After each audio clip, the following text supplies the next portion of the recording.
बोलिए श्री कृष्ण कन्हैया लाल की जय। श्री सतगुरु महाराज की जय। श्री प्राणनाथ प्यारे की जय।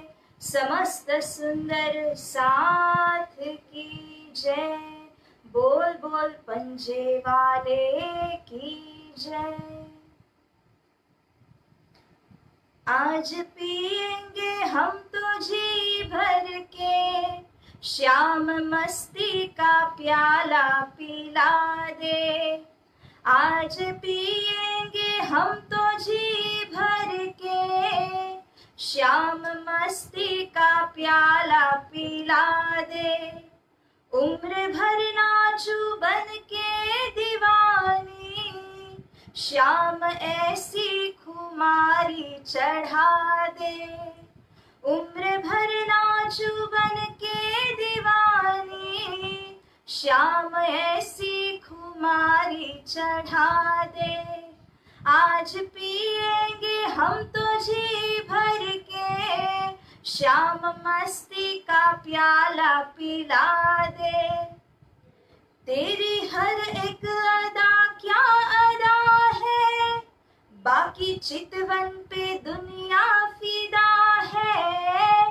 तेरी हर एक अदा क्या अदा है, बाकी चितवन पे दुनिया फिदा है। लोग पीते हैं भर भर के प्याले, हमको नजरों से अपनी पिला दे। लोग पीते हैं भर भर के प्याले, हमको नजरों से अपनी पिला दे। हो आज पिएंगे हम तो जी भर के, श्याम मस्ती का प्याला पिला दे। उम्र भर नाचू बन के दीवानी, श्याम ऐसी खुमारी चढ़ा दे। तेरी अखियां है अमृत के प्याले, पिए अमृत नसीबों वाले। तेरी अखियां है अमृत के प्याले, पिए अमृत नसीबों वाले। अपनी आँखों का अमृत पिला दे। मेरी सोई ये किस्मत जगा दे। हो अपनी आँखों का अमृत पिला दे। मेरी सोई ये किस्मत जगा दे। हो आज पिएंगे हम तो जी भर के, श्याम मस्ती का प्याला पिला दे। हो श्याम मस्ती का प्याला पिला दे। बोलिए श्री कृष्ण कन्हैया लाल की जय। श्री सतगुरु महाराज की जय। श्री प्राणनाथ प्यारे की जय। समस्त सुंदर साथ की जय। धर्मप्राण एवं श्रद्धा सुमन सुंदर साथ जी, आप सभी को रचिता सखी का सादर कोटि कोटि प्रेम प्रणाम। श्री वीतक कथा जिसे हमने पूरे महीने भर रसपान किया, आज हम इसको समापन करने जा रहे हैं। और आज के 32वें दिन की इस चर्चा में अष्टप्रहर के अंतिम प्रहर तथा गर्मी के दिनों की सेवा, 36 कारखानों की सेवा, इन प्रसंगों को श्रवण करते हुए प्यारे सुंदर साथ जी, इस वीतक चर्चा को हम यहाँ समापन करेंगे। तो आइए सुंदर साथ जी, हम आप धनी श्री राजी के चरणार विंद को ध्यान करते हुए आज के इस मजल को शुभारंभ करते हैं। आनंद कंदम प्रभुदेव चंद्रम, व्रजे स्वरूपेण पुरापि जातम्। प्रवेश्य प्राप्तं प्रिय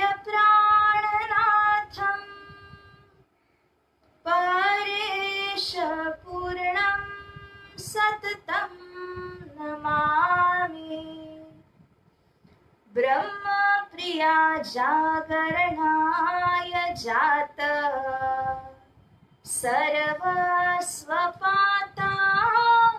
भव सिन्धुत्राता विज्ञानदाता निज धर्म धाता दीनेक बंधो शरणं प्रपद्ये दीनेक बंधो शरणं प्रपद्ये प्रथम लागू दो चरण को धनिये न छुड़ायो क्षिन्न लाक तली लाल एड़िया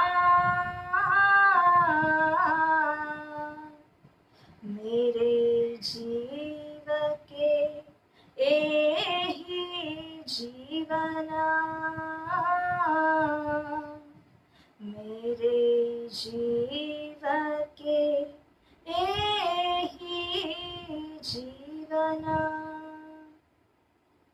इन पाँव तले पड़ी रहूं धनी नजर खोलो बातु ना पलना वालों निरखो नेत्रे मेरे जीव के एहि जीवना मेरे जीव के एहि जीवना। बोलिए श्री प्राणनाथ प्यारे की जय। परम पूज्य परम आदरणीय ब्रह्मलीन 108 श्री दीनदयाल जी गुरु जी के चरणारविंद में अखंड दंडवत प्रणाम करते हुए उपस्थित आप सभी सुंदर साज जी को रचिता सखी का कोटि कोटि प्रेम प्रणाम। मेरे प्यारे सुंदर साज जी अर्ध मिनट तक अपने ध्यान को केंद्रित करते हुए आइए इस चर्चा को हम शुभारंभ करें।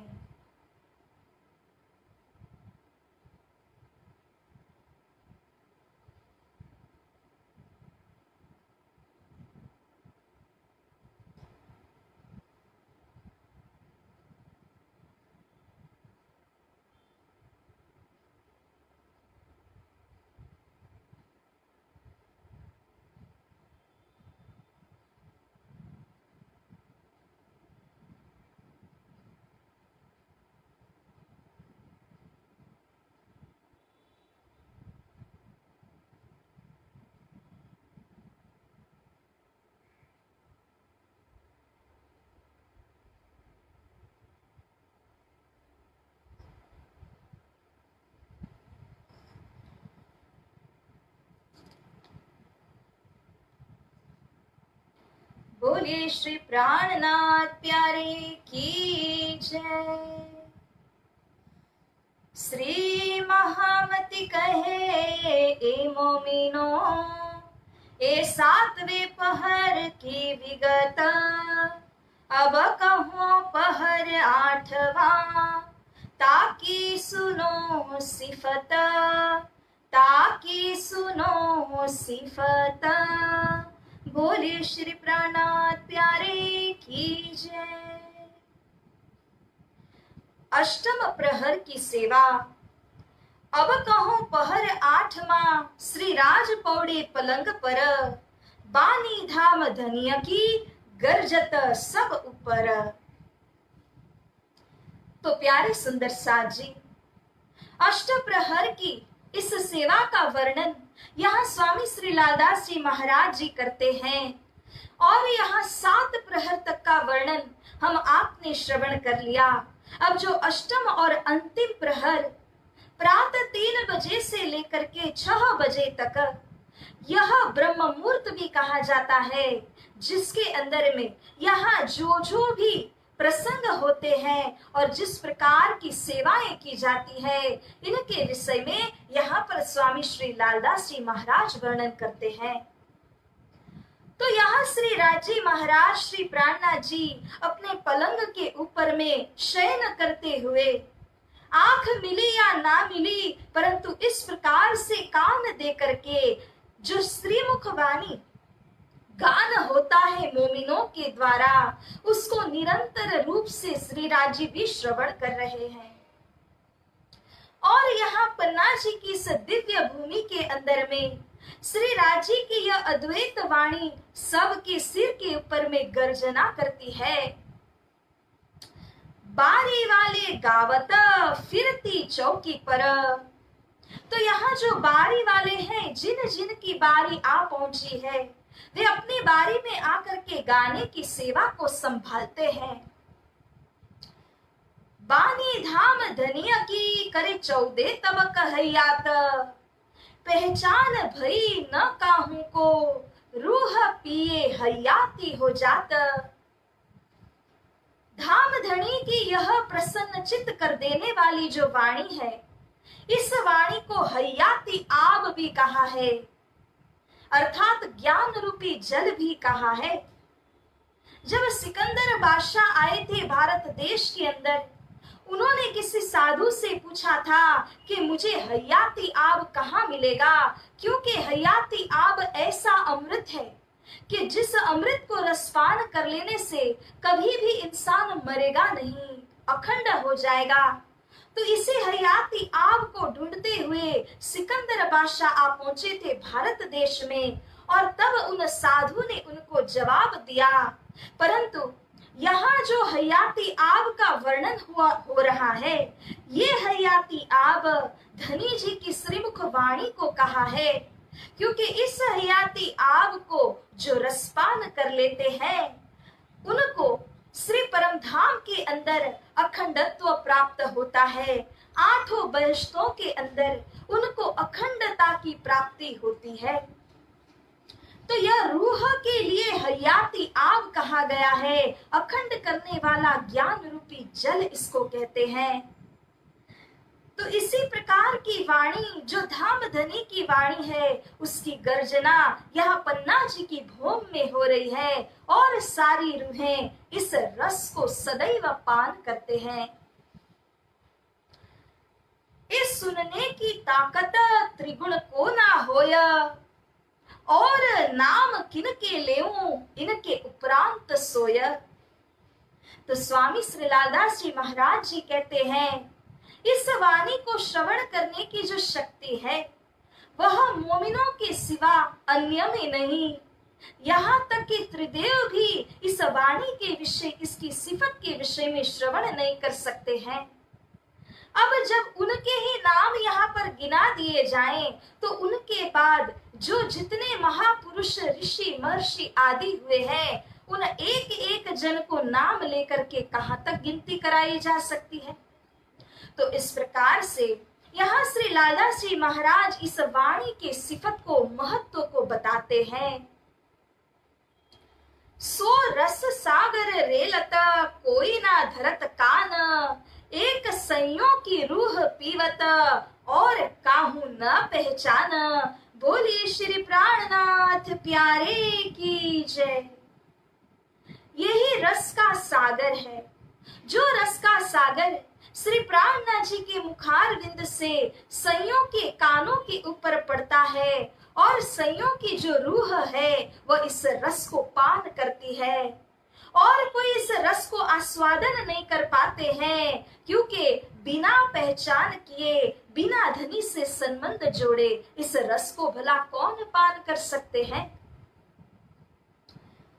कैसी जिक्र होत है कित किन ठोर पहुंचत, क्या नफा होता है ये पहुंचावे कित। किस विषय की पहचान की बात स्वामी श्री लालदास जी महाराज करते हैं। वे कह रहे हैं कि इस वाणी के द्वारा कैसे जिक्र हम करते हैं, कौन स्वरूप को लक्ष्य बोध करके हम जिक्र करते हैं, प्रार्थना करते हैं। कौन से ठोर में यह वाणी हमको पहुंचा रही है? सुंदर साथ जी, ये शब्दों से ही पता चलता है कि इस वाणी की पहुंच कहां तक है। जब कोई स्वर्ग के शब्द कहते हैं तो उसकी पहुंच स्वर्ग तक की होती है। जब कोई वैकुंठ अथवा निराकार अथवा गोलोक तक के शब्द में बयान करे तो उनकी पहुंच उसी मंजिल तक होती है। किंतु यहाँ पर अक्षरातीत के वर्णन के शब्दों को जब धाम धनी कहते हैं तो उनकी जो पहुंच है, जो लक्ष्य है, वह अक्षरातीत श्री परम धाम का लक्ष्य है। तो इस प्रकार से कहते भी हैं कि सत्य चाहो तो शब्द चिन्हो, ओ आप न देवे दिखाई। अगर आप सत्य तत्व की पहचान करना चाहते हैं तो शब्दों को चिन्हिए। शब्दों के द्वारा पहचान होती है कि किस मजल की बात हो रही है। इसी प्रकार से यहाँ श्री लालदास जी महाराज कहते हैं कि जिनको पहचान हुई कि हम किनकी जिक्र कर रहे हैं, किनके लक्ष्य को बोध कर रहे हैं, वे ही इस वाणी के रसपान का नाफा उठा सकते हैं, लाभ ले सकते हैं। एह मेहर किन करी ए हुई किन ऊपर, किन बरकते आई इत, कोई पावे न पटंतर।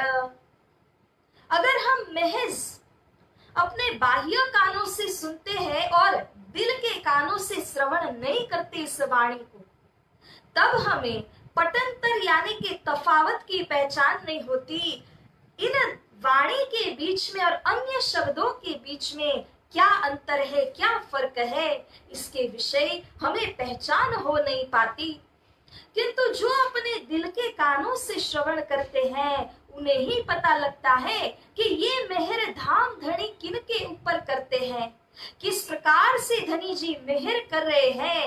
ये सारी हकीकत वास्तविकता उन्हीं आत्माओं को पता चलती है। जो पावे ए पटंतर, ताकि पलक न वृथा जाए, सो इन रस में जीलत, ताको और कछु ना सुहाए। और श्री लालदास जी महाराज कहते हैं कि जिस किसी ने भी इस पटंतर की प्राप्ति कर ली, अर्थात अन्य वाणी और इस ब्रह्म वाणी के अंदर क्या अंतर है, इसका लक्ष्य क्या है, कहां तक यह वाणी हमें पहुंचा देती है, जिसने भी इस पटंतर को समझ लिया हो, तो प्यारे सुंदर साथ जी, केवल वही आत्मा ऐसी हो जाती है कि उसके ऊपर पूरी तरह से वाणी का रंग चढ़ जाता है और वह इस वाणी के आनंद के अंदर, मस्ती के अंदर सदैव जीलना करती है। इनका रंग है तवक्कल। इस वाणी का जो रंग है वह तवक्कल यानी पक्का रंग कहा गया है, जो ब्रह्म आत्माओं के ऊपर यदि चढ़ जाए तब इसी आनंद के अंदर वह झूमते हैं, जीलना करते हैं। परंतु जिनको इस विषय का पटंतर पता न चले, उनके लिए अन्य वाणी के समान ही यह वाणी हो जाती है। इसीलिए तो बार बार स्वामी श्री लालदास जी कहते हैं कि दिल के कानों से सुनिए और विवेचन कीजिए कि इस वाणी को हम जो श्रवण करते हैं और अन्य वाणी के अंदर क्या अंतर है। ए बानी न धाम की ले बैठावत निज धाम, सबको सुख उपजे होए पूर्ण मनोरथ काम। और इस वाणी के अंदर की शक्ति को देखिए कि ये जो निज धाम की वाणी है वह निज धाम में हमें पहुंचाने के काबिल वाणी है। जो वाणी, जो शब्द, जो ज्ञान निज धाम अर्थात कि श्री परम धाम अक्षरातीत से आया हुआ है, वही वाणी का ज्ञान हमें अक्षरातीत की भूमिका तक पहुंचा देगा। इस वाणी के अलावा अन्य ज्ञान में यह शक्ति नहीं है कि वह हमें निज धाम तक पहुंचाए। इसीलिए जो भी इस वाणी के तले आते हैं उन सब को ये वाणी अत्यंत सुखदायी है, लाभदायक वाणी है, क्योंकि मन के मनोरथ को पूर्ण कर देती है। ये मनोरथ भी कैसे मनोरथ है? संसार के विषयानंद के मनोरथ नहीं है। जिन आत्माओं ने वाणी की पहचान की, उनके मन के मनोरथ, धाम पहुंचने के मनोरथ, धनी से मिलाप और विहार करने के मनोरथ को ये वाणी पूर्ण कर देती है। इन वाणी से होत है नजर पड़े बीच बका, ए रसना श्यामा जिय की पिलावत रस रब का। बोलिए श्री प्राणनाथ प्यारे की जय, श्री सद्गुरु महाराज की जय। यह जो धाम धनी की वाणी है, जिस वाणी को उन्होंने श्री इंद्रावती सखी के पावन हृदय रूपी धाम में विराजमान होकर के कहा, इस वाणी की पहचान कराते हैं स्वामी श्री लालदास जी महाराज और कहते हैं कि ये वाणी से तो हमारी नजर बक्का माने अखंड श्री परम धाम के बीच में पड़ जाती है, क्योंकि जो वाणी अखंड से आई हुई है वही वाणी अखंड तक पहुंचाती है, वही वाणी अखंड परम धाम का वर्णन कर देती है। यसर्थ इस वाणी के अंदर परम धाम 25 पक्ष का वर्णन आया हुआ है, जिस वर्णन के माध्यम से अखंड बक्का श्री परम धाम की जो दीदार हमें हो जाती है, साक्षात्कार हमें होता है।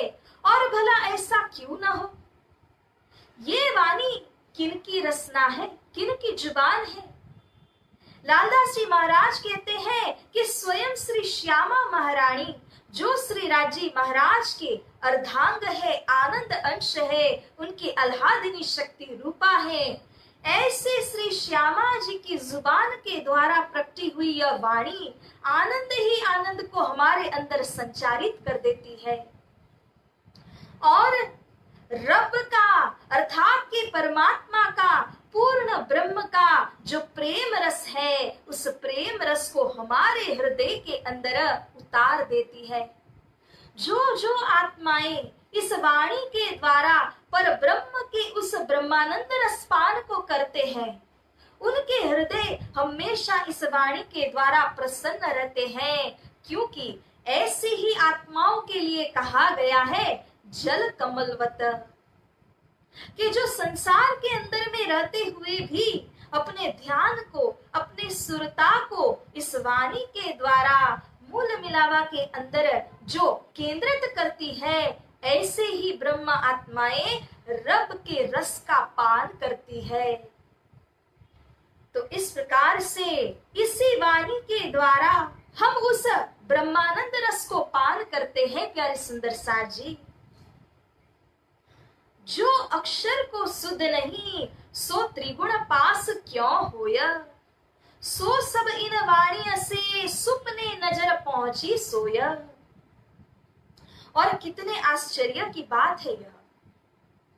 वास्तव में देखा जाए तो श्री राजी महाराज के मन स्वरूप अक्षर ब्रह्म है, जो कि श्री राजी के सच्चिद आनंद में से सत विभाग के कोट्यांश कहे जाते हैं। परंतु ऐसे अक्षर ब्रह्म अक्षरधाम में रहते हुए भी अक्षरातीत के परम धाम की लीला को नहीं जानते हैं।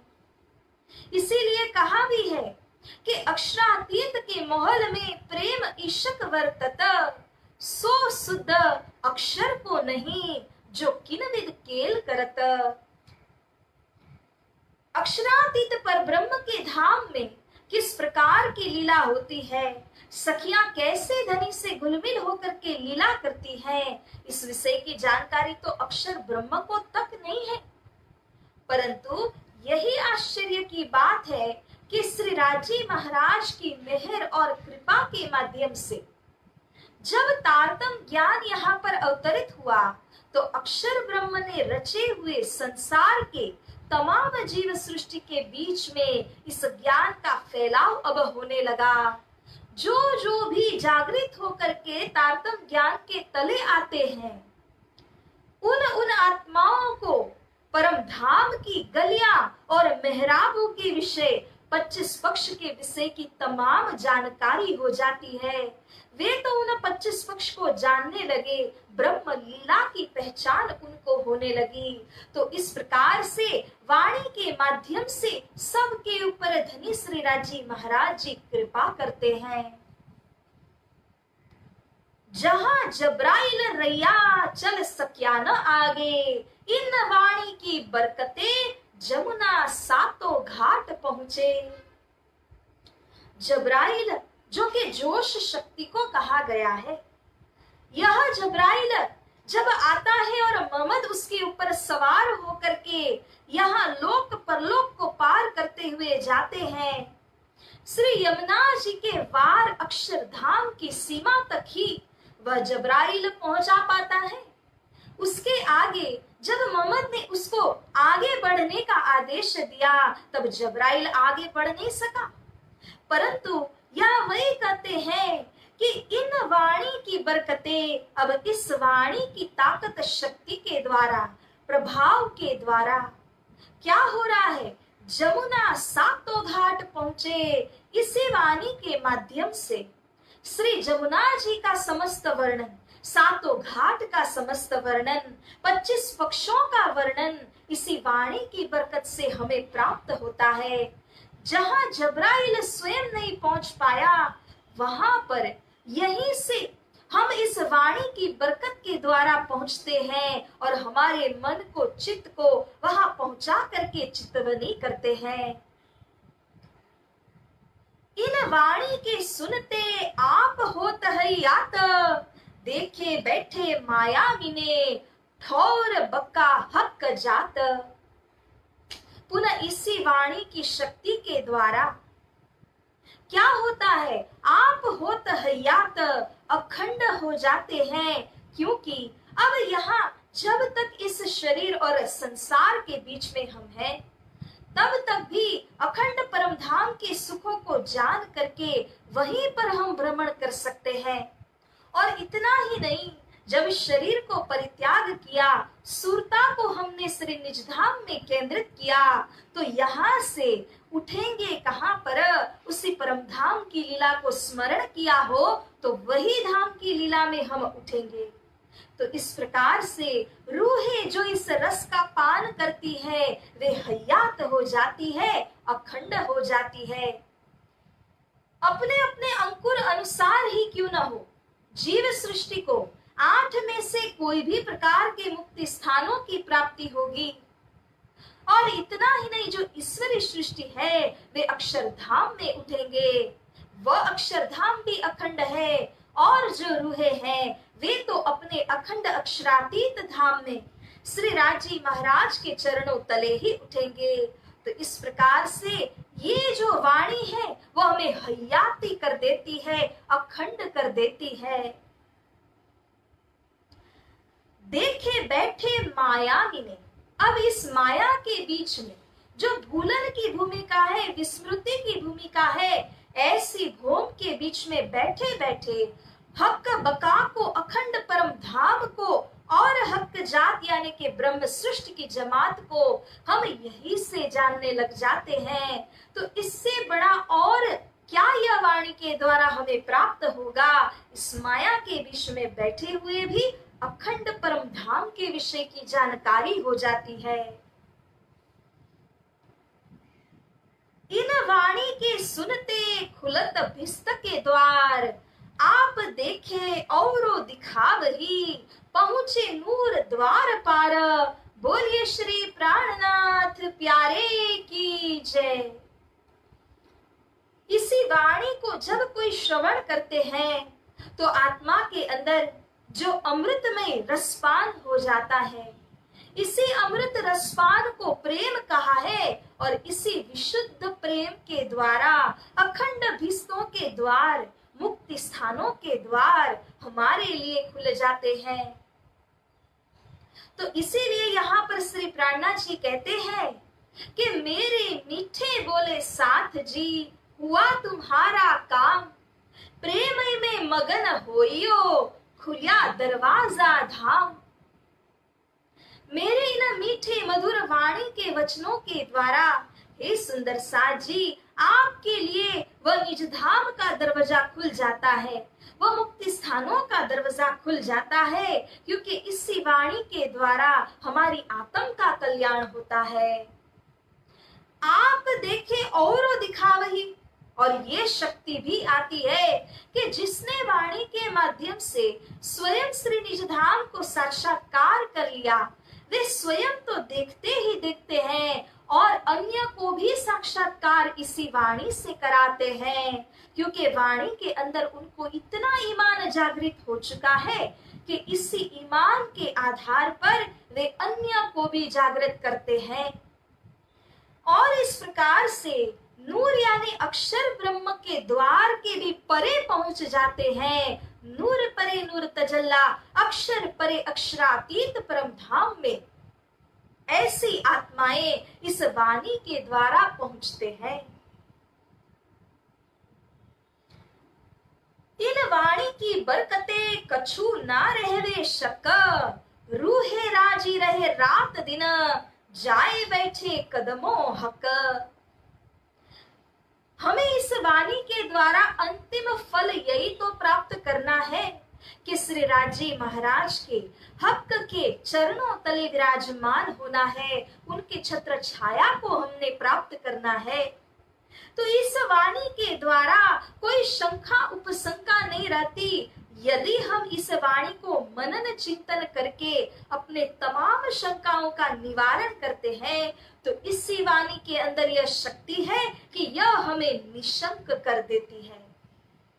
तभी इसी वाणी को बेशक इलम भी कहा है, निशंक करने वाला ज्ञान भी कहा है, क्योंकि इसी वाणी की शक्ति के द्वारा हमारे मन के सारे जो विकार और संशय आदि होते हैं वे सब निर्मूल हो जाते हैं।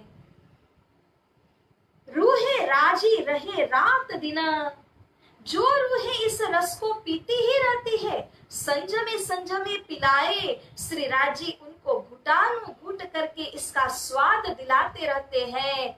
ऐसी रूहे सदैव इस वाणी के प्रताप से, शक्ति से प्रसन्न रहती है, राजी खुशी से रहती है। इन वाणी की बरकते भया जागृत सुपन। हम कहने के लिए तो इस स्वप्न के संसार में बैठे हैं, परंतु ये वाणी की बरकत यानी कि शक्ति कुछ इस प्रकार की है कि यहाँ स्वप्न संसार में बैठे हुए भी हम जागृत परम धाम को पल पल क्षण क्षण याद कर सकते हैं। तो इस तरह स्वप्न की भूमिका में बैठे हुए भी जागृत का ज्ञान सदैव हमको रहता है, तो ये वाणी की बरकत से होता है। तहां से ए संसार में पसरी 14 तबक, बढ़ते बढ़ते बढ़ चली जाए त्रिगुण पहुंची हक। बोले श्री प्राणनाथ प्यारे की जय। तो यही जो वाणी है, ये श्री परम धाम के मधुसागर जो इलम का सागर है, ज्ञान का सागर है, उसी की एक बूंद इस संसार के बीच में आई है। परंतु उस मधुसागर की एक बूंद जब नीचे आती है, तब सत्स्वरूप के लिए वही महासागर रूप बन जाती है। उसी महासागर की एक और बूंद आती है केवल ब्रह्म के धाम तक, तब उस भूमिका में आने पर केवल ब्रह्म के लिए वह महासागर बन जाता है। फिर उसी महासागर की एक बूंद यहाँ आती है सबलिक के अंदर, तब सबलिक के लिए वही बूंद महासागर रूप हो जाती है। इसी महासागर की बूंद अव्याकृत में आई, तो अव्याकृत के लिए वह बूंद महासागर जैसी विशाल हो जाती है।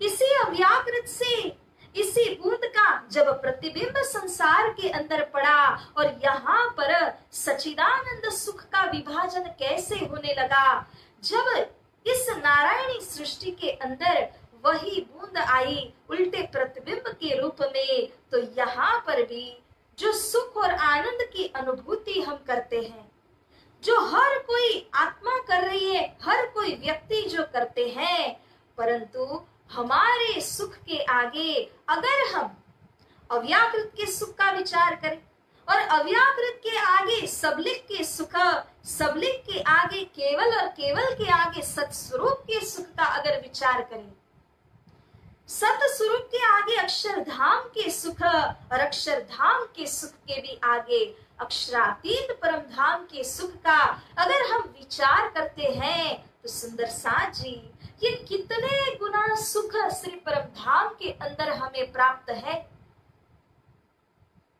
यहाँ के सुख को जब हम अनुभव करते हैं तभी भी हमारी आत्मा को लगता है कि और सुख मिले और सुख मिले, किंतु इस सुख के आगे श्री परम धाम के निर्मल और विशुद्ध सुख का विचार अगर हम करते हैं तो यहाँ के करोड़ों गुना सुख भी श्री निज धाम के क्षण भर के सुख के समतुल्य आ नहीं पाते हैं।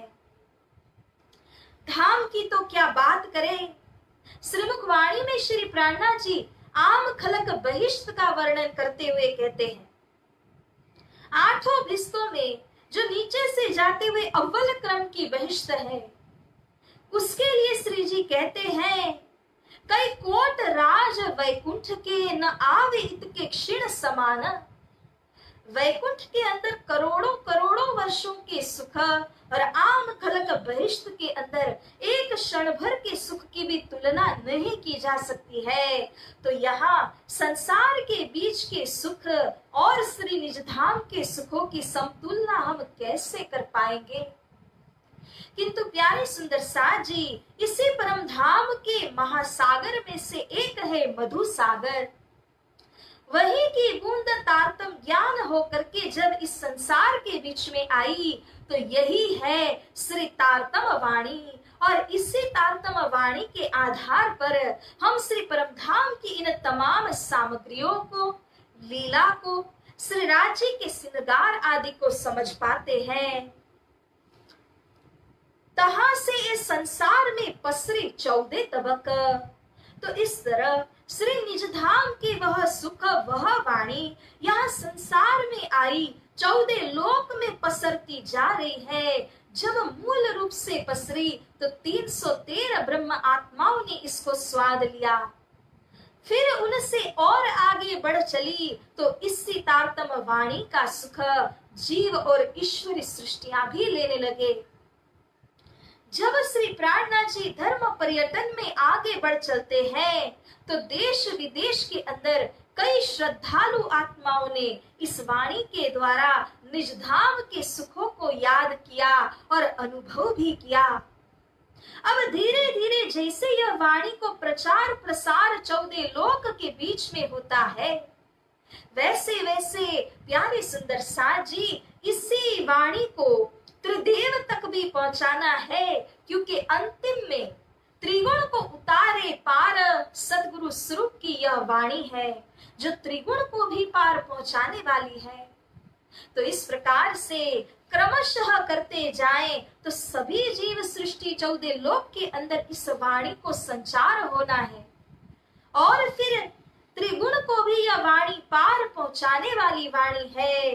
तो इस प्रकार से इन वाणी की रोशनी मावे न जिमी आसमान, शून्य छोड़ बका पहुंचे सो मोमिन सुने कान। इस वाणी की रोशनी को अगर हम इस 14 लोक ब्रह्मांड के अंदर सीमित समझते हो तो यह वाणी का ज्ञान कभी सीमित नहीं है। इस वाणी की रोशनाई और नूर तो पाताल से लेकर के श्री परम धाम तक व्यापक है, और इतना ही नहीं, श्री परम धाम के 25 पक्षों का इस वाणी ने वर्णन किया है। यहाँ तक कि बारीकी और गहराई से आप देखें तो श्री राजी महाराज के हृदय अंतर्गत की जो बातें हैं, इन बातों को भी इसी वाणी ने प्रकाशित करके रखा है।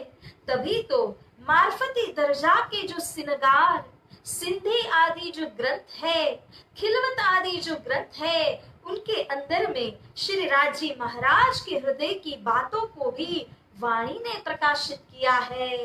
तो इस प्रकार की शक्ति इस वाणी के अंदर में है। श्री धाम नवभौम है इन वाणी के बीच में, इसी वाणी के बीच में श्री रंग महल अपनी जो नवभौम और दशमी आकाशी के सहित विद्यमान है। हौज जोए बाग जानवर सो इन वाणी बीच है सब। श्री परमधाम के मुख्य रूप से जो 3 पक्ष कहे गए हैं, जिसके लिए स्वयं श्री जी भी कहते हैं कि नसीहत लई जिन मोमिनो एक तरफ जाने सोए, अरस हौज जोए रूहे पहचान यासो होए। हौज कौसर तालाब, श्री रंग महल निज धाम, श्री जमुना जी, अरस हौज और जोए, इन तीनों की जो बारीकियां हैं, इन्हीं बारीकियों के माध्यम से ब्रह्म आत्माओं की पहचान होती है। इसीलिए जो जो ब्रह्म आत्माएं निरंतर श्री परम धाम के अंदर जीलना करते हैं, ये ब्रह्म आत्माओं को इन तीनों पक्ष के विषय की बात बिल्कुल बारीक से बारीक बातें भी पता चल जाती है। तभी तो स्वामी श्री लालदास जी महाराज जी को जब पूछा गया था हौज कौसर तालाब के जिनी के विषय, उन्होंने यहाँ की जमीन को ठोकते हुए उस हौज कौसर की जमीन के विषय में बात बता दी थी। इसीलिए उनको उपमा दी गई कि आप हौज कौसर की मछली हैं।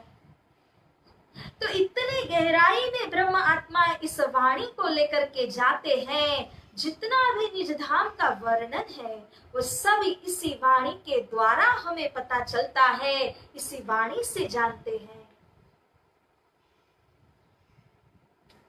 8 सागर सुख के बीच टापू महल महलात, सो सब है वाणी में पहुंचावत साथ हयात।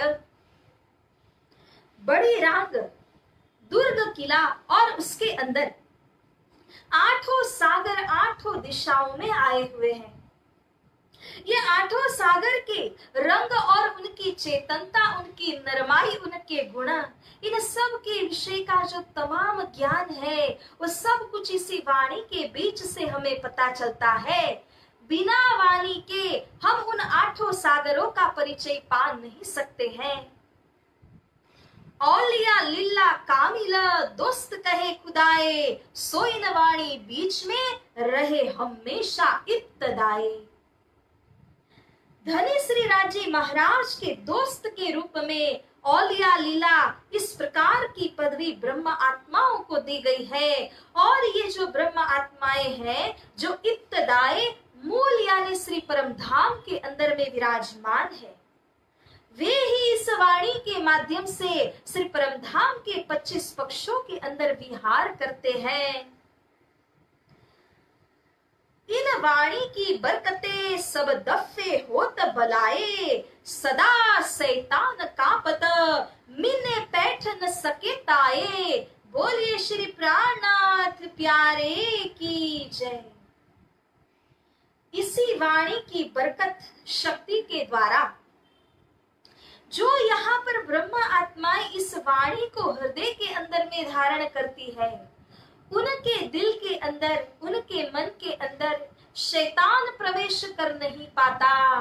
वह तो उनसे दूर ही रहता है, उनसे कांपता है, क्योंकि उनके पास में इस वाणी की दिव्य जोश शक्ति जो है। इसी वाणी के द्वारा धनी श्री राजी का जो जोश उन ब्रह्म आत्माओं में है उसकी हर हमेशा वृद्धि होती है। जितना वाणी को हम गहराई से अपनाते हैं उतना ही धनी जी की कृपा और धनी जी के जोश को हम पाते हैं, और इसी जोश के माध्यम से माया से हमारी हर हमेशा रक्षा होती है। असंभव कार्य भी इसी वाणी के द्वारा संभव हो जाते हैं। ऐसी मेरे धाम धनी की यह दिव्य वाणी है। यह जिक्र जुबान सो करत है सब मोमिन, श्री राज पौड़ी सुनत है नींद न आवे नैनन।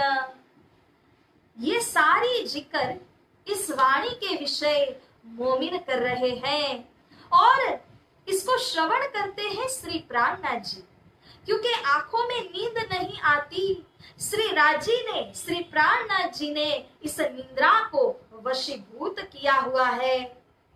जिस प्रकार से अर्जुन को भी गुड़ाकेश कहा गया है, लक्ष्मण जी ने भी निरंतर 14 वर्ष जब अपने सीता मैया को पहरा दिया, निद्रा को वशीभूत करके तैनात रहे, तो यहाँ पर धनी श्री प्राणनाथ जी को भी यही कहते हैं कि निद्रा को उन्होंने पूरी तरह से वश में किया है। इसीलिए सेजा के ऊपर में शयन तो कर रहे हैं, किंतु पूरा ध्यान पूरा चित्त इसी वाणी के शब्दों में है जो मोमिन यहाँ पर जिक्र कर रहे हैं। कछु आंख मिली के ना मिली, फिर सुनत है कान, कोई आगे पीछे हर्फ कहे, कहे मोमिनों को सुभान। बोलिए श्री प्राणनाथ प्यारे की जय। तो सुंदर साथ जी, आंख मिली या ना मिली, परंतु कान जो है वो पूरी तरह से मोमिनों ने कहे हुए प्रत्येक शब्द में लगे हुए हैं। तो इसी के कारण यहाँ पर जब श्री प्राणनाथ जी श्रवण करते हैं और कदाचित कोई भूल हो जाए उन मोमिनों के द्वारा, तो तुरंत श्री राज जी यहाँ पर उनको पूछते हैं, कोई आगे पीछे हर्फ कहे, अगर एक हर्फ भी चौपाई का आगे पीछे कह दिया अथवा सुनी हुई बात में से कोई एक शब्द को आगे पीछे कर दे, तो तुरंत सुभान श्री राज जी महाराज मोमिनों को यहाँ पर पूछते हैं, कहते हैं, ए आगे पीछे क्यों कैया, क्यों गए हरफ भूल। तुरंत तत्क्षण श्री प्राणनाथ जी प्रश्न करते, अरे आगे पीछे क्यों कर दिया, इस हर्फ को क्यों आप भूल गए। चुप रहे अरज करे, कहे हमें न आया सूल। तब वह वर्णन करने वाले जो मोमिन है वे चुपचाप रहते हैं, श्री जी के आगे कुछ कहते नहीं और क्षमा प्रार्थी होते हैं कि मुझे सूल नहीं आया, प्रकार नहीं आया, मुझे क्षमा कर दीजिए। यों करते इन भात से बाकी रात रही घड़ी चार, आया समय वृत्त का गिरोह उठने का करे विचार।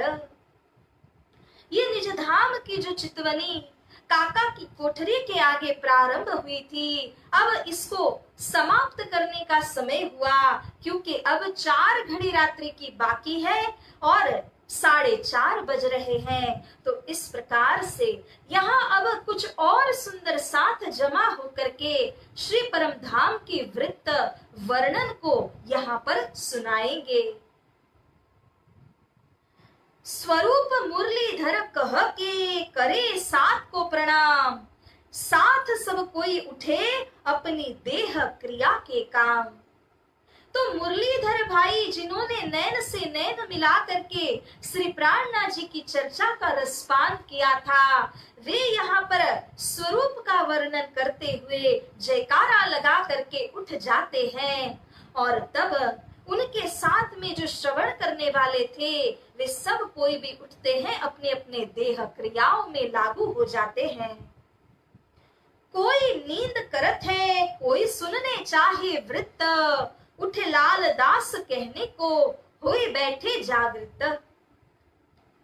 तो इस प्रकार से यहाँ पर जो जो चर्चा की चर्चा को सुन रहे थे वे लोग उठे, कोई देह क्रिया के काम में लग गए, कोई पुनः परम धाम की वृत्त को सुनने के लिए बैठ गए, तो किसी ने सोचा कुछ देर तक मैं विश्राम करूं। इस तरह से सभी सुंदर साथ अपने अपने क्रियाओं में लगते हैं। श्री परम धाम की वृत्त का वर्णन करने के लिए स्वामी श्री लालदास जी महाराज अब तैयार हुए। इत पहले हंसे के घर में वृत्त का उठा अंकुर। हंसा भाई के घर के पास ये परमधाम की वृत्त कहने का दौर जब शुरू हुआ, लेकिन उनके बाद में जयंती गिरोह मिलाए के करते थे मजकूर। जयंती भाई ने इस सेवा को लिया और उनके पश्चात वृंदावन के घर में कोई दिन कही वृत्त।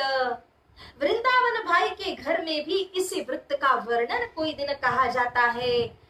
तहा से तिलई लाल ने ए मेहर हक सुभान। और पुनः अब वृत्त को कहने का जो कार्य है, जो सेवा है, उसे श्री लालदास जी महाराज जी ने अपने सिर पर धारण किया, क्योंकि यह सेवा भी श्री राजे महाराज की मेहर से उनको प्राप्त होती है। 11 जोलो रही दिन बड़ो चाह धरे, फेर ठंडे पड़ते गए कहे लाल अंग ठरे। बोलिए श्री प्राणनाथ प्यारे की जय। तो इस प्रकार से 11 अर्थात 11वीं सदी, सुंदर साज जी विक्रम संवत 1748 की साल में 11 सदी पूर्ण होती है। तो यहाँ जब तक 11वीं सदी पूर्ण हुई तब तक तो सभी सुंदर साथ के दिल में इतनी चाहना, इतना उमंग उमड़ता रहता था, किंतु उसके पश्चात थोड़ा यह जोश या उमंग अब धीरे पड़ने लगा। तो लालदास जी महाराज कहते हैं अंग ठरे। श्री प्राणनाथ जी स्वयं भी महाकारण अवस्था में पहुंचते हैं और इस प्रकार सभी सुंदर साथ के अंग अंग इसी वाणी के द्वारा ठरे करार प्राप्त करते हैं। लाले दई मकरंद को फेर लई लाल खान। वृत्त कहने की सेवा लालदास जी के पश्चात मकरंद जी को, मकरंद जी के पश्चात लाल खान जी को दी गई।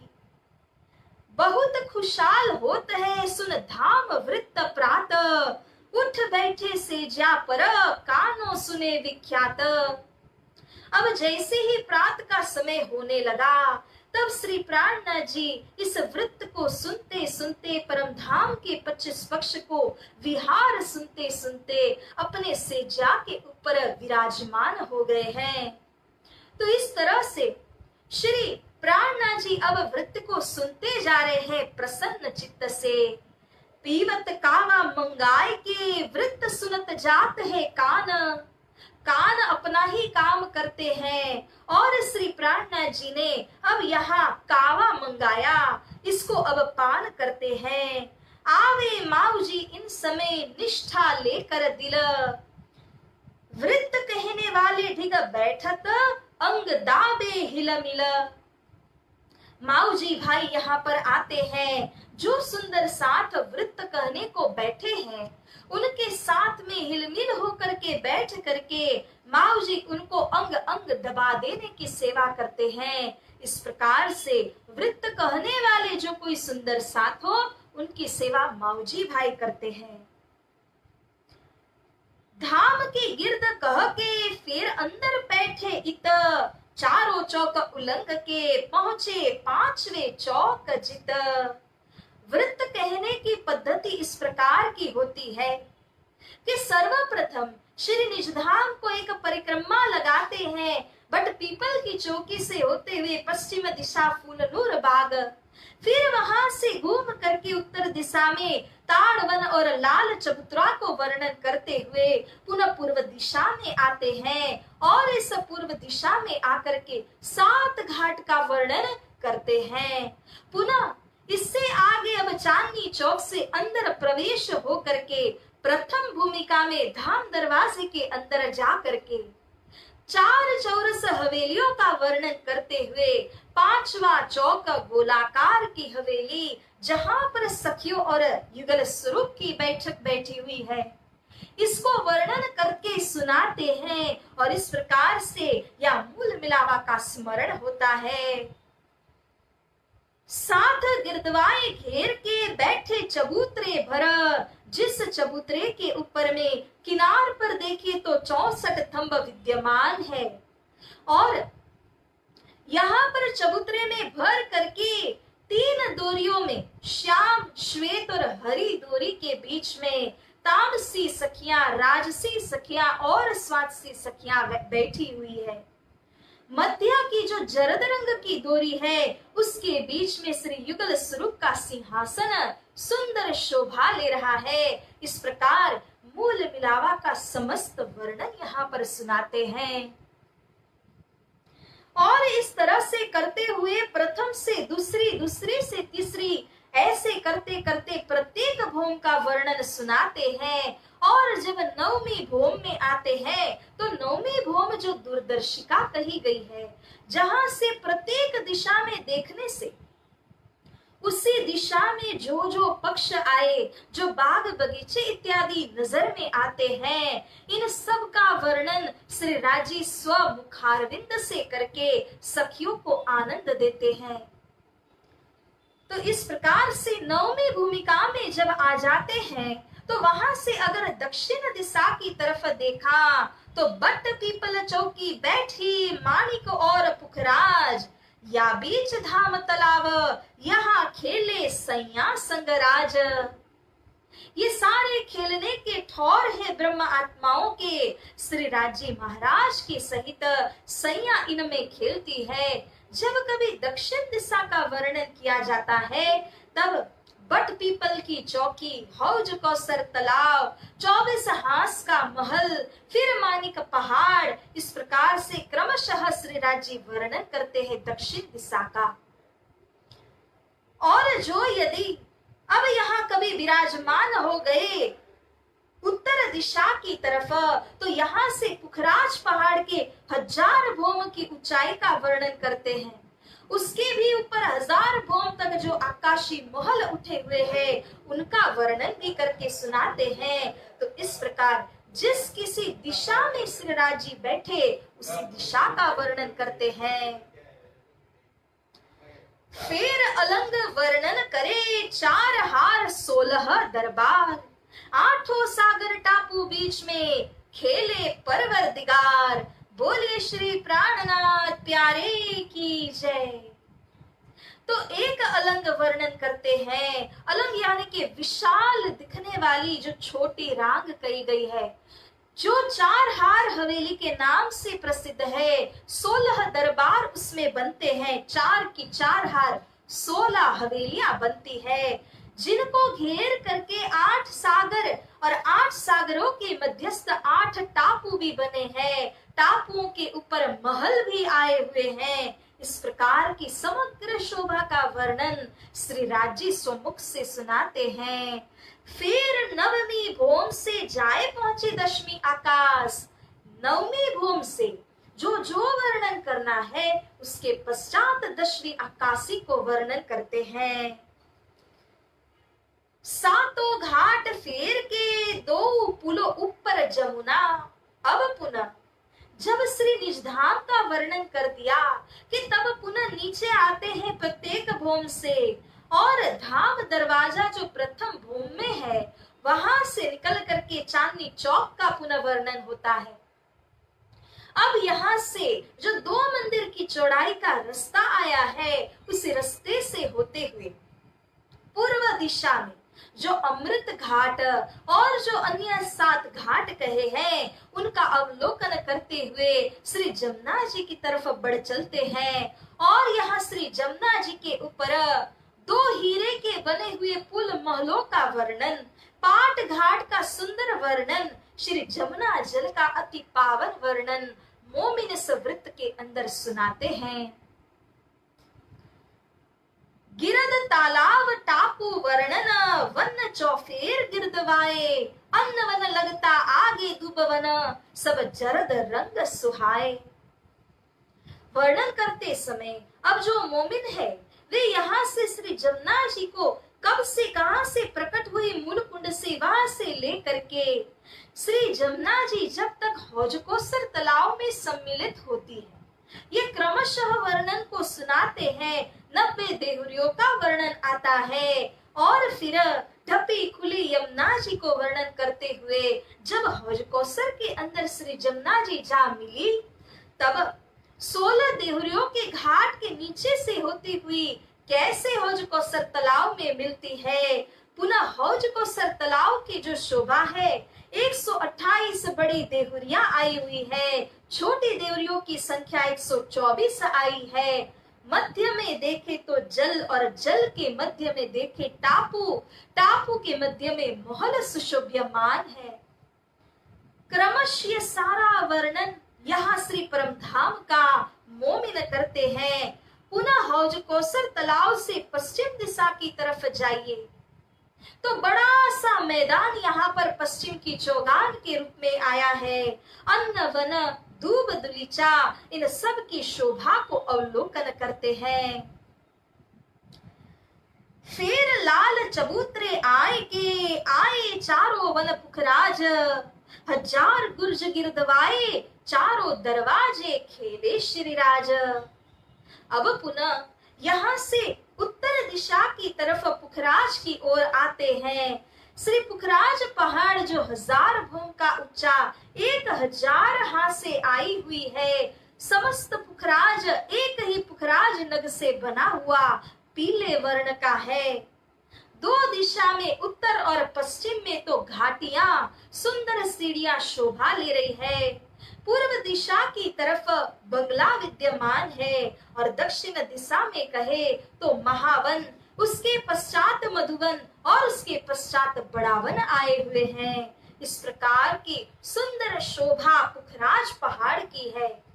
8 पेड़ इसके अंदर में विद्यमान है, क्योंकि 2 घाटियां बंगला तथा पुखराज के मध्य में आए हुए 5 पेड़ों को इस तरह 8 पेड़ों का वर्णन करके सुनाते हैं। 1000 गुर्ज गिरदवाए, 1000 हास होने पर 1000 गोलाकार के गुर्ज इस पुखराज पहाड़ के गिरदवाए आए हुए हैं। चांदनी में देखने से चारों दिशाओं में 4 बड़े दरवाजे विद्यमान है और इन दरवाजों का वर्णन मोमिन करते हैं, जहां श्री राज्य श्री श्यामा जी और सखियां खेल खेलती हैं। दोनों पुलों बीच में 7 घाट कहे, छुटक देहुरी तिन में आगे चली तालाबे ए। जब मूल कुंड से श्री जमुना जी का जो प्रवाह है वह शुरू होता है, पहले ढपी रूप में है क्योंकि ऊपर से छत आई हुई है, उसके पश्चात खुली जमुना जी है और इस जमुना जी को घेर करके दोनों बाजू पर तट शोभा लेता है। तट के दोनों ओर पाल सुशोभ्यमान है, पाल के दोनों तरफ पाल की रोस और बंदिश की रोस से आई हुई है। ये समग्र शोभा को वर्णन करते हुए श्री जमुना जी जो कि 7 घाटों के बीच से प्रवाहित होकर के हौज कौसर में जा मिली, इसका वर्णन मोमिन सुनाते हैं। और जो 90 देहुरियां यहाँ पर आती है 7 घाट की हद में, इनको भी वर्णन करते हैं। पश्चात 1 महल 1 चबूतरा, इनकी जो शोभा आती है वो सब कुछ वर्णन करते हुए मोमिन यहाँ सुनाते हैं। कौन घाट आज जाएंगे पूछ के पहुंचे तित, 1 पहर विलास किया 2 पहर विहरत। यहाँ श्री राजी महाराज प्रश्न करते हैं, हे सखियों आज कौन घाट में जाना है। ये परमधाम के तीसरी भोम में श्रृंगार के बाद की लीला का वर्णन होता है। तब सखियां यहाँ पर पाट घाट जाने को कहेंगी, क्योंकि आज के दिन पाट घाट में विहार करने जाना है। तो इस खेल से जागृत होने के पश्चात उसी पाट घाट में हम विहार करेंगे। 6 घड़ी के अंदर वहां पर झीलना, 1 घड़ी में वहां पर जो है झीलना सिनगार और 6 घड़ी में रामते खेली जाएंगी। इस प्रकार का वर्णन यहाँ सुनाते हैं। फिर पौड़े 5वीं प्रात उठे इन ठौर, तीसरी भोम पधारत ए शोभा है जोर। तो धाम के अष्ट प्रहर की लीलाओं को स्मरण कराते हैं कि जब निज धाम में लौट गए तब वहां रसोई की लीला, नीरत की लीला और उसके पश्चात 5वीं भूम में पौड़ने की लीला, इस सारी लीलाओं को करने के पश्चात पुनः तीसरी भूम में प्रात 6 बजे श्री राज्य छतरी के नीचे खड़े होकर के पशु पक्षियों को दर्शन देते हैं। इच्छा भई भगवान पर आए बीच सुपन्न, फिर रूहों पर हुक्म हुआ व्रज में भय 1 ठौर सैयन। तो देखिए सुंदर साजी खेल के बीच में परमधाम का स्मरण, अष्ट प्रहर की लीला का नित्य प्रति स्मरण कराते हैं और कैसे सखियों का खेल में आना हुआ, इसका जो मूल कारण है, इसी कारण को पुनः पुनः प्रकाशित करते हैं।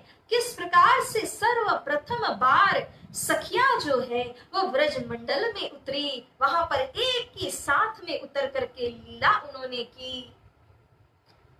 तहाँ रास लीला खेल के आए बरारब श्याम। पुनः व्रज और रास की लीला को खेलने के पश्चात श्री राजी महाराज श्री कृष्ण जी बरारब पश्चिम दिशा अरब देश के अंदर में आए और रूहों के लिए संदेश लेकर के आए। 63 वर्ष तहाँ रहे, वायदा किया इस ठाम। अब समग्र लीला को यहाँ दर्शन कराते हैं, कैसे अरब देश में आकर 63 वर्षों तक रहे। वादा किया कि मेरे पश्चात रूह अल्लाह और इमाम आएंगे और आपको अरस परम धाम का संदेश देंगे। रूह अल्लाह आए 10वीं महीने, रहे बरस 74। उनके कहे अनुसार 10वीं सदी के चलते रूह अल्लाह श्री श्यामा जी अवतार सतगुरु धनी श्री देवचंद्र जी का पदार्पण हुआ। 74 वर्षों तक उन्होंने इस देह के अंदर में होकर के लीला की। ताई 313 मिले, पाई कुरान में पटंतर। 313 ब्रह्म आत्माओं को उन्होंने जगाया। जब उन्होंने कुरान के इस पटंतर को, भेद को पाया, तब उन्होंने इंद्रावती सखी को आदेश दिया, इस संक्षेप वृत्त का एक एक कैया शुकन, विस्तार अति बहुत है, सब ठौर पावे मोमिन। तो इस प्रकार श्री लालदास जी महाराज यहाँ वर्णन करते हैं कि परम धाम की वृत्त को, अष्टपहर की लीला 25 पक्ष को, प्रत्येक वस्तु को अत्यंत आनंद से और गहराई में जाकर के वर्णन किया जाता है। इसी वर्णन से श्रवण करने वाले आह्लादित होते हैं। श्री लालदास जी महाराज ने हमारे सामने इसी वर्णन को सुनाया। तो प्यारे सुंदर साथ जी, ये संक्षिप्त में कही हुई बात है, परंतु ग्रहण करने का सार तो ये है कि इसी अष्ट प्रहर की लीला, इसी 25 पक्ष के अंदर हमें भी अपने मन को रमण विहार कराना है। ए वृत्त श्री राज सुनत है, तब होत अरुण उदय, सब सेवा में सन्मुख हुआ प्रात का समय। इस तरह इस वृत्त को सुनते सुनते 4:30 बजे से लेकर के श्री राजी श्रवण करते हैं। तब से लेकर अरुणोदय अर्थात के 6 बजने लग जाते हैं। श्री प्राणनाथ जी अपने सेजा के ऊपर में विराजमान होकर के वृत्त के वर्णन को सुनते हैं और इस तरह सभी सुंदर साथ अपनी अपनी सेवाओं में पुनः शामिल हो जाते हैं, जिसका वर्णन हमने पहले प्रहर के अंदर भी सुना था। श्री महामती कहे, ए मोमिनो, ए 8 पहर की वितक, अब स्वरूप साथ को देत हैं, सो कहूं शोभा हक, सो कहूं शोभा हक। बोलिए श्री प्राणनाथ प्यारे की जय। तो सुंदर साथ जी, 8 प्रहर के अंदर इस प्रकार से सेवा होती है और इसी को वर्णन मैंने आप सभी के समक्ष रखा। श्री लालदास जी महाराज कहते हैं, अब अंतिम 2 प्रकरणों के अंदर स्वरूप साथ को देते हैं। श्री राजी महाराज के द्वारा सखियों को इस खेल के बीच में जो जो शोभाएं प्राप्त हुई है अपनी सेवा कार्य के द्वारा, इनका वर्णन यहाँ पर अब श्री लालदास जी महाराज जी करते हैं।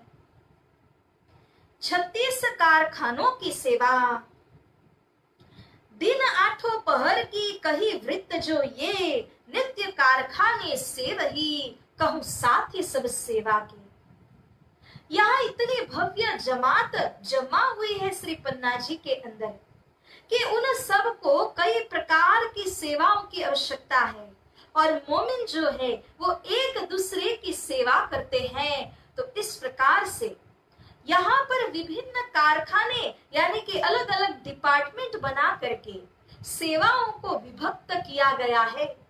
मोदी खाने की एक सेवा हुई, शाक तरकारी लाने की एक सेवा हुई, लकड़ियां बटोर के लाने के लिए, दवा इत्यादि लाने के लिए, कपड़ा लता, ये सारे अलग अलग प्रकार के कारखाने हैं और इनकी कुल संख्या 36 होती है। मूल कुल दीवानगिरी थी सेवा गरीबदासन। तो जो गरीबदास नागजी भाई है उनके ऊपर में दीवानगिरी की सेवा श्री जी ने बड़े ही विश्वास के साथ में सौंपी, क्योंकि सबके ऊपर में देखरेख करना ये कोई छोटी बात नहीं होती, बहुत ही सेवा में तैनात और सतर्क रहना होता है। गरीबदास जी के गरीबता को देख करके ही उन्हें यह सेवा और उनको यह पदवी भी प्रदान की थी। जब गरीबदास जी रामनगर की मजल तक तो सेवा करते हैं, परंतु जब उनको तन साथ नहीं देता, मन तो सेवा में पहुंचता है, किंतु शरीर के द्वारा जब कुछ कठिनाइयां आने लगती है, तब उन्होंने श्री जी से जिक्र करके इस सेवा को पुनः लेने के लिए कहा। तब उपयुक्त जान करके श्री लालदास जी महाराज को यह सेवा देने में आई, परंतु जब श्री लालदास जी के ऊपर में दिल्ली जाने का हुक्म श्री राज जी ने किया, उस वक्त वृंदावन भाई को यह सेवा देते हैं। और फिर यह हुआ कि लालदास जी ने जब फाल निकाल करके श्री प्राणनाथ जी के आगे अपने प्रण की बात करी, तब श्री प्राणनाथ जी ने अन्य मोमिनों को दिल्ली भेज दिया। लालदास जी महाराज लश्कर में नहीं गए, तब ये सेवा पुनः उनको दी गई। इस प्रकार से आए पहुंचे परना में लाल चले ना तब, लालदास जी नहीं गए, वे परना में रहे, तो उन्हीं को यह सेवा दी। मूल 36 कारखाने का सब दिया हाथ लाल के, जिनको जो कछु चाहिए सो सब पहुंचावे ये। तो अब श्री लालदास जी महाराज को जिम्मेदारी दी कि जिस कारखाने में जो जो वस्तुएं होनी चाहिए उनकी पुरताल करनी होगी, तो वह श्री लालदास जी की जिम्मेदारी हुई। एक मूल श्री बाई जी के सब पहुंचावे साज। एक कारखाने में यह सेवा चलती है कि श्री बाईजू महारानी और समस्त स्त्री वर्ग के लिए जो जो वस्तुओं की आवश्यकता है वो सब कुछ श्री बाईजूराज जी को प्रदान किया जाता है। वस्त्र हो अथवा कोई भी वस्तु उनको जिसकी भी जरूरत हो, दोनों स्वरूप पर साथ के सब वस्त्र भूषण। और पुनः यहाँ पर दोनों स्वरूप श्री प्राणनाथ जी और श्री बाईजू महारानी, इनके लिए जो जो भी वस्त्रों की जरूरत हो वह सब कुछ पहुंचाने की सेवा यहाँ पर श्री लालदास जी महाराज करते हैं। और अनाज सब जात के शाक तरकारी सब, मेवा मिठाई हरड़े जो जिनस में चाहिए जब, ये विभिन्न कारखाने हैं। शाक तरकारी मेवा मिठाई हरड़े आदि का रुई सूत और बासन निर्गुण और सरगुण, निर्गुण प्रकार के वस्त्र आभूषण और सरगुण प्रकार के भी ये सब अलग अलग कारखानों में उपलब्ध होते हैं। घनश्याम लेखा लिखे धर्मदास खजाने, तो लेखा लिखने का काम जो है वह घनश्याम जी करते हैं। खजाना यानी ट्रेजर होल्डर जो है वह यहाँ पर धर्मदास जी सेवा करते हैं। कपड़ा मकरंद देव ही सब साथ और श्रीराज, मकरंद जी और उनके पूर्वज नारायण भाई है, उनके बाद में खेमकरण जी ने कपड़ा पहुंचाने की सेवा की। इस तरह से सारी सेवाओं को विभक्त किया गया। मूल कुल दीवानगिरी एक व्यक्ति के हाथ में दी जाती है, जिनके ऊपर सर्वोपरि विश्वास होता है। श्री महामती कहे ए मोमिनो ए साथी सेवा के, कहो केता अजु बहुत है, जिन प्यारे चरण धनिया के, बोलिए श्री प्राणनाथ प्यारे की जय।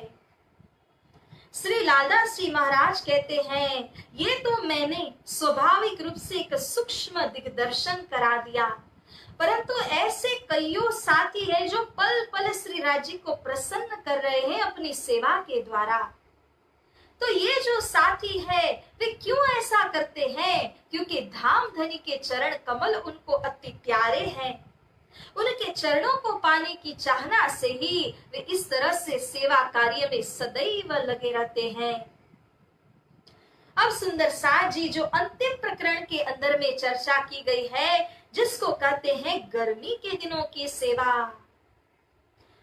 जैसा कि हमें अवगत है कि मध्य प्रदेश और उसमें जो पन्ना जी है वो एक ऐसा स्थान है कि यहाँ पर ठंडी में बहुत ठंडी होती है, वर्षा ऋतु के समय भरपूर वर्षा भी होती है और गर्मी के दिनों में बहुत प्रखर रूप से यहाँ गर्मी भी होती है।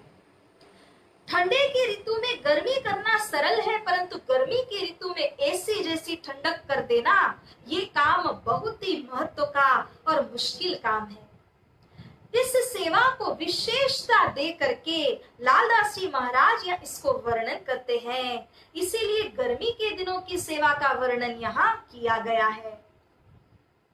गर्मी के दिनों में सब सेवा खुशबोय, अत्तर खरीदे सब जात के, आवे तुंग भरे गुलाब के सोय।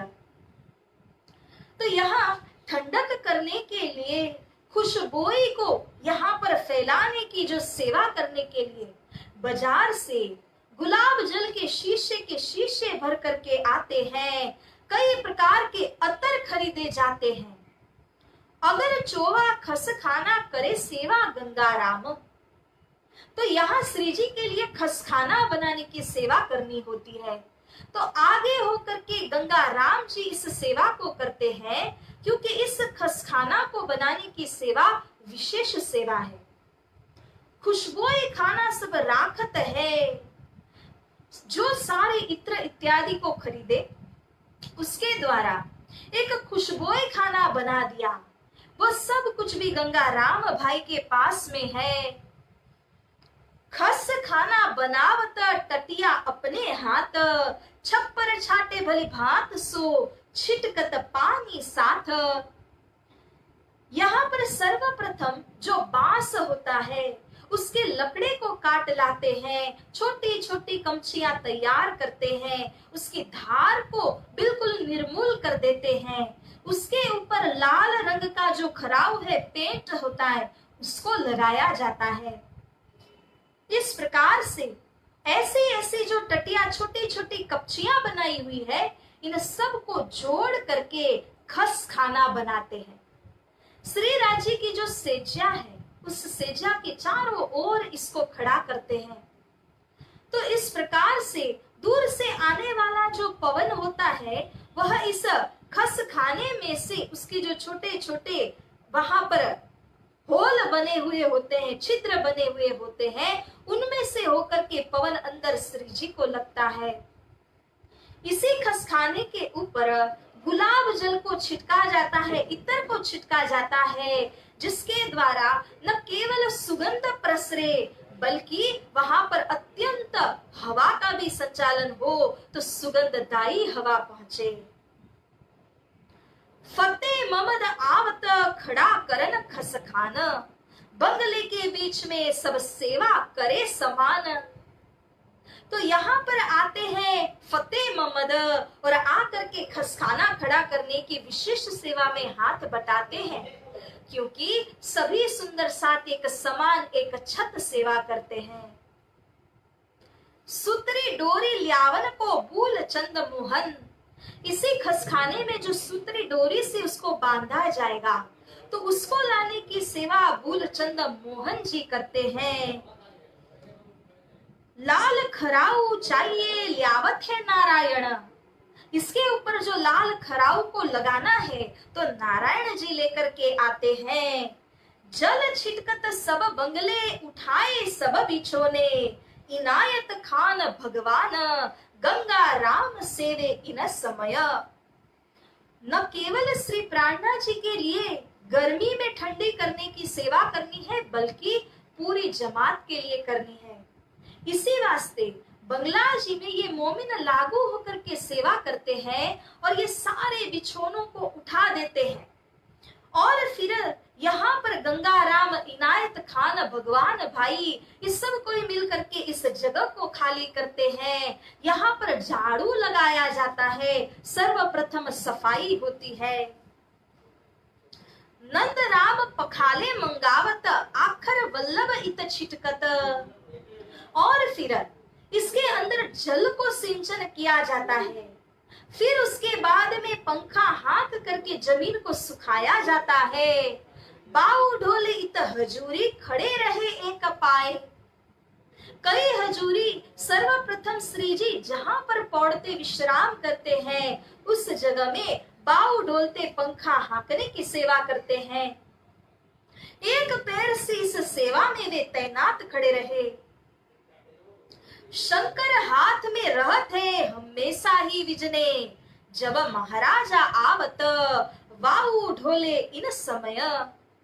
शंकर भाई भी यह सेवा करते हैं और जब जब महाराजा छत्रसाल जी आ पहुंचते हैं तब वे भी पंखा हाँकने की सेवा करते हैं। और साथ ही सब ढुलावत जहां लग पौड़त श्रीराज। श्री राजी महाराज जब पौड़ते हैं तब तक उन्हें गर्मी न लगने पाए, इसीलिए यहाँ पर पंखा हाँकने की सेवा करते हैं। हकीकत खान भेजत है गुलाब के शीशे। छिड़कत है सब सेज पर गंगा राम इन समय। तो हकीकत खान भाई सेवा करते हैं गुलाब जल के शीशे भेजने की। छिड़कने की सेवा गंगा राम जी करते हैं। मिही वस्त्र पहिनन के प्रेमदास एलियावे। प्रेमदास जी मिही यानी के बारीक मुलायम वस्त्र जो गर्मी के दिनों में पहने जा सके ऐसे वस्त्र लाने की सेवा करते हैं। माऊ जी भाई इन समय आए पोरबंदर से सेवा अनार राखवे की और पत्री लिखने की सेवा में। तो यहाँ पर अब सुंदर साथ जी माऊ जी भाई जब आते हैं पोरबंदर से तो उनको एक विशेष सेवा आती है और वह है अनार को रखने की सेवा, क्योंकि उसे रखने के लिए एक विशेष युक्ति की आवश्यकता होती है। तो माऊजी भाई इस सेवा में खूब होशियार थे, वे इस सेवा को संभालते हैं। तो इस प्रकार से अब प्यारे सुंदर साथ जी सारी सेवाओं का वर्णन संक्षिप्त रूप में श्री लालदास जी महाराज ने करके सुनाया। और अब अंतिम चौपाई के अंदर अब हम श्रीफल को वधेरेंगे और यहाँ पर इन चौपाइयों के द्वारा अब श्री राजी को नमन करते हुए जो आस बाई है वे आस बाई श्री राजी के चरणों में लगती है, क्योंकि जो आज्ञा उनको प्रदान की गई थी इस वीतक ग्रंथ के रचना करने के हेतु, उस आज्ञा को उन्होंने भली भांति स्वीकार किया और बड़ा ही सुंदर साहित्य आज हमारे सामने उपस्थित किया है। इतने वर्षों से हम इस वीतक को यहाँ पर पढ़ते आए, उसकी चर्चा करते आए, इतनी सुंदर चौपाइयों के माध्यम से हमने जाना यह स्वामी श्री लालदास जी महाराज की सेवा है। तो प्यारे सुंदर साथ जी अब यहाँ आस बाई इन समय सर्वप्रथम जो आस बाई है उन्होंने इस वीतक साहित्य को रचना कर दिया, श्री राजी के चरणों में इसको अर्पण करते हैं। और जो जो सुंदर साथ जी के पास में श्रीफल हो तो आप जयकारा लगने पर इसको वधेरेंगे। आस बाई इन समय लागत है चरण, श्री राज हेत कर बुलावत प्रसन्न होए के मन। आस बाई ने यहाँ पर श्री प्राणनाथ जी के चरणों में लगे तो देखते हैं सामने धाम धनी आए हैं प्रसन्न चित्त हो करके उनको ले जाने के लिए। ये लालदास जी महाराज तो पहले ही तैयार थे, किंतु श्री जी की आज्ञा के कारण उन्होंने इस सुंदर वीतक ग्रंथ की रचना की और इस प्रकार से आस बाई पीछे रह गई। परंतु कार्य जब पूर्ण हो जाता है तो क्यों श्री राजी अब उनको संसार के बीच में रखेंगे। तो इस प्रकार से सुंदर साथ जी आस बाई को लेने के लिए क्या इसमें कोई दो राय है कि स्वयं धाम धनी अक्षरातीत श्री राजी महाराज श्री प्राणनाथ जी उनको लेने आते हैं। और इस प्रकार से अब अंतिम चौपाई को हम पाठ करते हैं। श्री महामती कहे सैयन को इस सेवा के कहे सब साथ, यहाँ ते ही खड़े रहे जाके धनिये पकड़े हाथ। बोलिए श्री प्राणनाथ प्यारे की जय, श्री सतगुरु महाराज की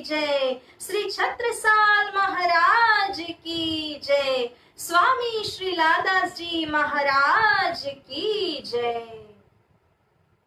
तो सुंदर साज जी श्री महामती कहे, सुनो सैयनो, हे मेरे धाम की सैयनो, आप सभी धाम के सुंदर साथ है। इस भाव को हृदय में धारण करते हुए श्री लादास जी महाराज की इस सुंदर कथन को यहाँ श्रवण कीजिए, जो सेवा के साथियों के नाम उन्होंने बताए हैं। क्योंकि यहाँ पर जो जो सेवा साथियों ने की, वे ही श्री राजी महाराज के आगे अपना सिर ऊंचा करके देखेंगे और धाम धनी के आगे उनकी बड़ी ही वाहवाही होगी। यहाँ ते ही खड़े रहे, इस जिमी के अंदर आकर के इस सेवा का लाभ जो है ये तो वही ले सकते हैं जिनकी बाह स्वयं श्री राजी महाराज ने पकड़ ली हो। अन्यथा इस सेवा को लाभ भला कौन ले सकते हैं और किस प्रकार से हम इस सेवा में शामिल भी हो सकते हैं। इस वाणी को सुनने का दर्द हमारे दिल में आ सकता है। तो प्यारे सुंदर साज जी, जाके धनिये पकड़े हाथ, इसी चौपाई के साथ में श्री वीतक साहिब की इस सुंदर में सुंदर चर्चा को हमने महीने दिन तक श्रवण किया और बहुत ही लाभ लेकर के हमने अपनी आत्मा को धन्य धन्य बनाया है, कृत कृत्य बनाया है। अब सुंदर साज जी से यही विनंती है कि इस रसपान को जो हमने महीने दिन तक किया, यह हमारे लिए एक टॉनिक जैसा है, हमारे लिए एक ऐसा अमृत है जो हमें आगे की जो 11 महीने हमें गुजारने हैं उसके लिए मदद देता है। और पुनः हर साल इसी प्रकार से हम वीतक चर्चा रसपान करते रहें जब तक इस शरीर में हो। ऐसा कोई भी समय न हो जब धनी की इस वीतक को हमने श्रवण न किया हो।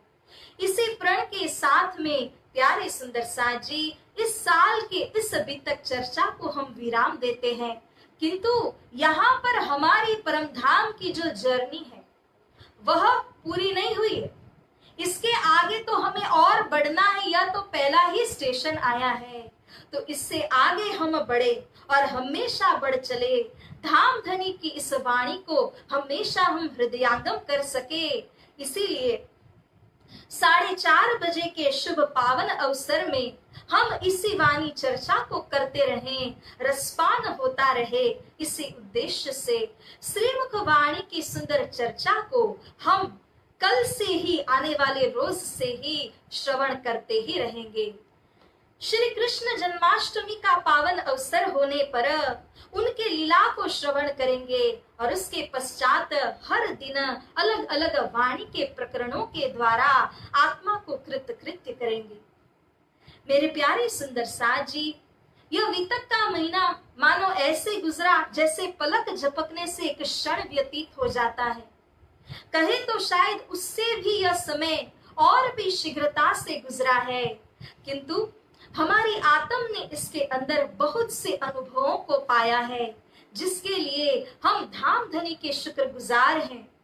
हम परम पूज्य गुरु जी के शुक्रगुजार हैं जिन्होंने इस प्रकार से सुंदरता पूर्वक वीतक ग्रंथ के सारे मर्म और सार के सहित हमें रसपान कराया है।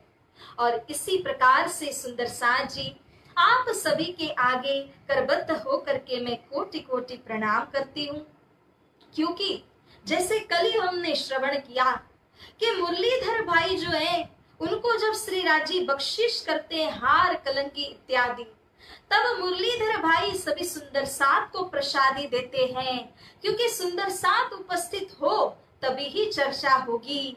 इसीलिए इसी प्रकार से इस वीतक चर्चा में जो आनंद हमने अनुभव किया, इसका भी श्रेय आप सभी सुंदर साथ को जाता है जिन्होंने हृदय से उपस्थित होकर के इस चर्चा का लाभ उठाया। क्योंकि लेने वाले हो तभी जोश भी आता है, स्फूर्ति से इस चर्चा को भी कर सकते हैं। तो इसी के साथ स्वामी श्री लादास जी महाराज जी के चरणों में कोटि कोटि हम प्रणाम करते हैं, जिन्होंने इतना सुंदर ग्रंथ हमारे आगे प्रस्तुत किया कि 400 वर्ष के उपरांत भी उसकी प्रत्येक चौपाई जो है वह हमें धाम लीला का साक्षात्कार कराती है। और इसी के साथ प्यारे सुंदर साथ जी, मैं आप सभी को कोटि कोटि शुभकामनाएं देते हुए इस वितक महीने के इस श्रावण मास के अंदर जो आनंद का अनुभव हमने किया है, इसके लिए बार बार मैं आपको बधाइयां देती हूँ। तो आइए 2 मिनट के लिए एक छोटी सी धुन लगा करके आज के दिन को हम विराम देते हैं और तत्पश्चात आप सभी अपने घरों में श्री राज जी को, यहाँ वितक साहिब जी को चंदन वंदन करते हुए, आरती परिक्रमा भोग लगाते हुए समापन अवश्य कीजिए। बोलिए श्री प्राणनाथ प्यारे की जय, श्री सद्गुरु महाराज की जय।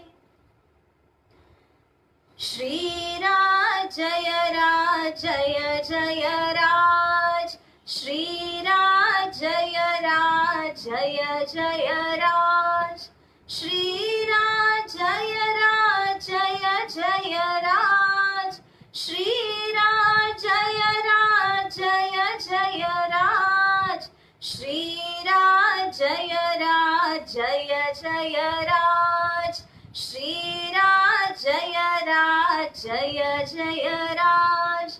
नौतनपुरी रूडू धाम, जहाँ विराजे श्यामा श्याम, चरण कमल मां करु प्रणाम, चरण कमल मां करु प्रणाम। श्री राज जय जय राज, मंगलपुरी रूडू धाम, जहाँ विराजे श्री बाईजू राज, चरण कमल मां करु प्रणाम, चरण कमल मां करु प्रणाम। श्री राज जय जय राज, श्री राज जय जय राज।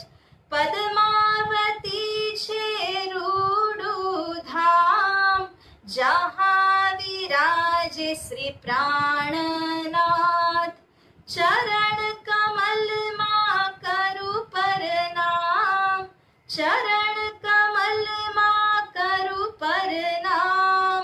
श्री राज जय जय राज, श्री राज जय जय राज, श्री राज जय जय राज, श्री राज जय जय राज, श्री राज जय जय राज, श्री राज जय जय राज, श्री राज जय जय राज। बोलिए श्री प्राणनाथ प्यारे की जय, श्री कृष्ण कन्हैया लाल की जय, श्री सद्गुरु महाराज की जय, श्री छत्रसाल महाराज की जय, तीनों पूरी धाम की जय, श्री कृष्ण प्रणामी धर्म की जय, बोल बोल गुम्मट वाले की जय, श्री बाईजू राज महारानी की जय, समस्त सुंदर साथ की जय।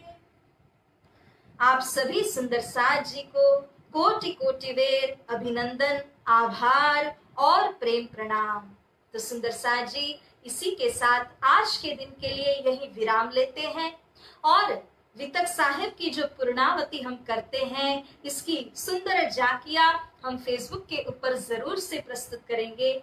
तो इसी के साथ शुभकामनाएं देते हुए, आप सभी के सुंदर स्वास्थ्य की कामना करते हुए, श्री राजे महाराज खूब खूब मेहर करें, इस शुभ कामना से मैं आप सभी से विदा लेती हूँ। और प्यारे सुंदर साथ जी, पुनः एक बार बोलिए मेरे साथ, श्री प्राणनाथ प्यारे की जय। प्रणाम जी।